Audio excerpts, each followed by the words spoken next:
Hello dear friends, आपका स्वागत है आपके इस अपने यूट्यूब चैनल एम के आलम मैथमेटिक्स क्लासेस में। आज के इस वीडियो में क्लास 8 आलोक भारती मैथ के चैप्टर 4 के एक्सरसाइज नंबर 4.2 के क्वेश्चन नंबर 9 से सोल्यूशन स्टार्ट करेंगे।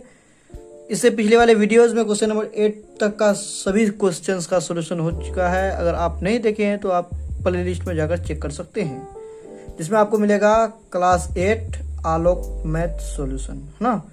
तो देखिए क्वेश्चन नंबर 9 इस प्रकार दिया है कि किसी समांतर चतुर्भुज के दो आसन्न कोण अगर आपको नहीं पता है तो आसन्न कोण के बारे में आपको ध्यान रखना पड़ेगा। आसन्न कोण मतलब लगातार कोण, उसको इंग्लिश में बोलते हैं एडजासेंट एंगल्स। तो ये कोण आसन्न कोण है, ये कोण आसन्न कोण है, ये आसन्न कोण है, ये आसन्न, ठीक है। तो दो आसन्न कोण देके रखा है, जिसमें पहला वाला 3x - 12 डिग्री और जो दूसरा है 52 + 2x डिग्री। तो समांतर चतुर्भुज के कोणों को ज्ञात करें। तो इसमें जो चारों कोण है, सभी कोण का हमको वैल्यू निकालना है। We have to find all the angles, value of all the angles, ठीक है। तो कैसे होगा, देखिए जब समांतर चतुर्भुज का प्रॉपर्टी देखेंगे, है ना, उसका गुण, तो समांतर चतुर्भुज का गुण क्या होता है कि इसके जो आसन्न कोण होता है, दोनों को जो अगर जोड़ेंगे तो 180 डिग्री होगा, है ना। Sum of two adjacent angles of parallelogram is 180 degree, ठीक है। और दूसरा इसका प्रॉपर्टी ये ध्यान रखिएगा कि इसके जो सम्मुख कोण है, सम्मुख यानी ये इसका सामने वाला कोण, जिसको वर्टिकली ऑपोजिट एंगल बोलते हैं, वो आपस में बराबर होते हैं, इक्वल होते हैं, ठीक है। तो यहां से हम इसका सॉल्यूशन करेंगे तो क्या लिखेंगे, चूंकि समांतर चतुर्भुज के आसन्न कोणों का योग 180 डिग्री होता है। समझ में आ रहा ना। इसीलिए हम यहां से क्या लिख सकते हैं, ये देखिए दोनों आसन्न कोण है, तो 3x - 12 डिग्री और इसको जोड़ना पड़ेगा किससे, 52 + 2x से, ठीक है। और बराबर कितना आ जाएगा, 180 डिग्री, है ना। यहाँ आप ब्रैकेट भी दे सकते हैं, कोई प्रॉब्लम नहीं। अब देखिए x का x के साथ जोड़ कीजिए, 3x और 2x कितना आ गया, 5x। और ये यहाँ ध्यान दीजिए, यहाँ ये -12 है, ये 52 है प्लस में, तो इससे ये घट जाएगा तो बचेगा कितना, +40, ठीक है। और बराबर हो जाएगा 180 डिग्री। यहाँ से आपको x का वैल्यू निकाल लेना पड़ेगा, तो 5x बराबर कितना हो जाएगा, 180 डिग्री। और ये इधर जाएगा तो क्या हो जाएगा, माइनस हो जाएगा, -40 डिग्री, यानी 5x will be 140 degree, yes और not. And you have to find the value of x, so x will be 140 degree upon 5 and you have to cancel out. तो 5 × 5, 5 दूना 10 और बचा 4, 40, 5 8 40। तो x का वैल्यू आपका आ गया 28, ठीक है, 28 आ गया। अब आपको सारा कोण का मान निकालना है, तो लिखेंगे अतः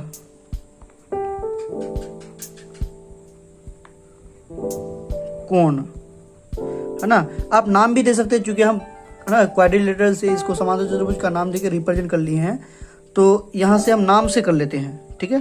कोण ए, तो ये कोण हिंदी में नहीं लिखेंगे, डायरेक्ट सिंबल इस्तेमाल करते हैं। कोण ए बराबर आप दे सकते हैं या डायरेक्टली कोण लिखेंगे, क्योंकि आपको तो क्वेश्चन में नाम तो नहीं दिया है, तो आप अपने इच्छा अनुसार नाम दे करके फिगर में रिप्रेजेंट करके आप बना सकते हैं। तो यहाँ से हमको अब कोण निकालना है, तो कोण ए बराबर क्या हो जाएगा, 3 × x के जगह में 28 और -12। यहाँ से आ जाएगा आपका 8 × 24, 2 × 6, 2 8 -12 बराबर आ गया आपका 72 डिग्री, ठीक है। तथा कोण बी बराबर क्या हो जाएगा, 52 + 2 × 28 होगा कि नहीं, x के जगह में 28, और यहाँ से आ जाएगा 52 + 28 × 56 बराबर आ गया आपका 108 डिग्री। तो अभी बताए हम कि समांतर चतुर्भुज के सम्मुख कोण आपस में बराबर होते हैं, तो जो A है वही तो C होगा, इसीलिए अब लिखेंगे, यहाँ पर लिख देते हैं नीचे करके, ठीक है। अब ध्यान से पढ़िए, चूंकि समांतर चतुर्भुज के सम्मुख कोण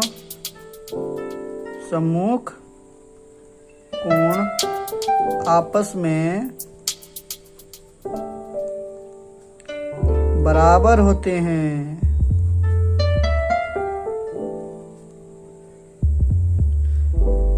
इसीलिए कोण ए बराबर कोण सी, और कोण ए कितना निकला है आपका 72 डिग्री, तो 72 डिग्री, तथा कोण बी बराबर कोण डी बराबर 108 डिग्री, ठीक है। तो आपका निकल गया, ए निकल गया आपका 72 डिग्री, सी निकल गया 72 डिग्री, बी निकल गया 108 डिग्री और डी भी निकल गया 108 डिग्री, ठीक है। तो आपको अगर नाम नहीं देना है तो आप डायरेक्ट लिख सकते हैं, अतः समांतर चतुर्भुज के कोण 72 degree, 108 degree, 72 degree, 108 degree answer, ठीक है। जैसे अच्छा हो, जैसे सुविधा लगे आप लिख दीजिए। चलिए अब क्वेश्चन नंबर 10 का सॉल्यूशन देख लेते हैं। देखिए क्या देखिए रखा क्वेश्चन नंबर 10 कि ABCD एक आयत है, ABCD एक क्या है, आयत है, तथा इसके विकर्ण AC एवं BD एक दूसरे को बिंदु O पर प्रतिच्छेद करता है, यानी इस बिंदु पर प्रतिच्छेद करता है। यदि AO बराबर 2x प्लस 4 तथा BO बराबर 3x प्लस 1 हो तो x का मान ज्ञात करें। तो एक चीज आपको ध्यान रखना पड़ेगा कि आयत के जो विकर्ण होते हैं वो एक दूसरे को समद्विभाजित करते हैं, क्योंकि आयत भी एक समांतर चतुर्भुज है। तो ये जहाँ इतना जो होगा है ना, यहाँ से यहाँ तक, वही यहाँ से यहाँ तक वैल्यू होगा, और जो यहाँ से यहाँ तक वैल्यू होगा वही यहाँ से यहाँ तक वैल्यू होगा। और एक चीज, चूंकि आयत है तो आयत के जो दोनों विकर्ण हैं वो बराबर होते हैं, क्या होते हैं, बराबर होते हैं। तो इसीलिए हम कह सकते हैं कि AO बराबर BO होगा कि नहीं। तो इसमें कैसे लिखेंगे, है ना, लिखेंगे क्योंकि आयत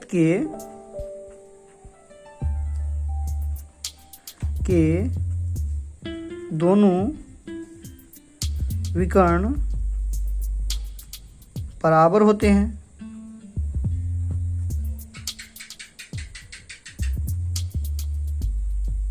तथा एक दूसरे को समद्विभाजित करते हैं, तथा एक दूसरे को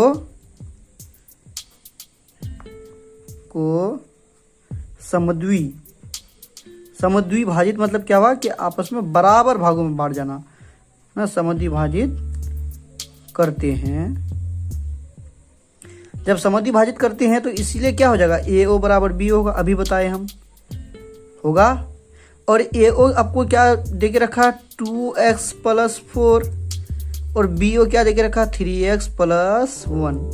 हमको x का मान निकालना है, तो x वाले को एक तरफ लाइए, यानी क्या हो जाएगा 2x, है ना, और ये 3x इधर आएगा तो माइनस 3x होगा ना, और ये 1, ये 4 इधर आएगा तो माइनस 4।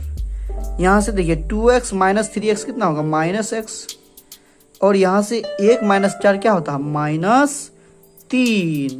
अब देखिए दोनों तरफ माइनस है तो माइनस माइनस कैंसिल हो जाएगा, यानी x बराबर आपका क्या आ गया, x बराबर 3, ठीक है। यही हो गया आपका आंसर। चलिए आज तक के लिए यहीं तक।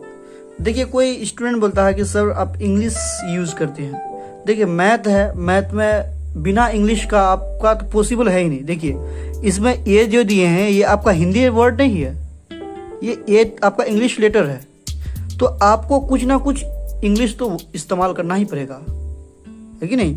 बिना इंग्लिश का तो आप बना ही नहीं सकते कोई math. It is very difficult to solve any question without using English. So आप घबराइए नहीं इंग्लिश को देख के, आप उससे लड़िए।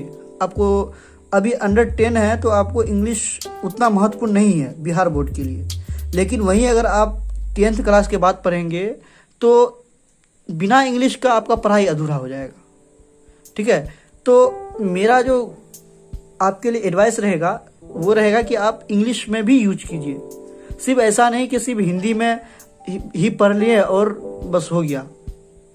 ठीक है, तो ट्राई कीजिए कि इंग्लिश ज़्यादा से ज़्यादा टर्म इंग्लिश में यूज करें, है ना। और हम आज़ादी है कि हम हिंदी के साथ साथ इंग्लिश वर्ड जो है इस्तेमाल कर सकते हैं। ठीक है, सो बेस्ट ऑफ लक।